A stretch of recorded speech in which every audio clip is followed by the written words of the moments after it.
మన నీతి కాదు, మన క్రియలు కాదు, యేసయ్య ఇచ్చిన ఆ కృపను బట్టే మనం జీవిత కాలమంతా మన ప్రభువుని స్తుతించిన ఆయన రుణం మనం తీర్చుకోలేము.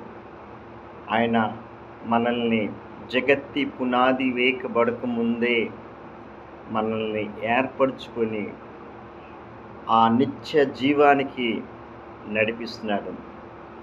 ఎందరైతే దేవుని ఆత్మ చేత నడిపింపబడతారో వాళ్ళందరూ దేవుని కుమారులు అనబడుదురు.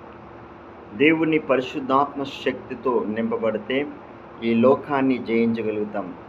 ఆ ఆత్మ మీరు కలిగి ఉంటే ఈ లోకాన్ని నిశ్చయంగా జయించగలుగుతాం. మన శక్తి కాదు కానీ, మన బలము కాదు కానీ, దేవుని శక్తి ద్వారా, దేవుని ఆత్మ పరిశుద్ధాత్మ శక్తి ద్వారా ఈ కార్యాలు జరిగిస్తున్నాడు. దేవునికి మహిమ కలుగును గాక. ఆమేన్, ఆమేన్, ఆమేన్.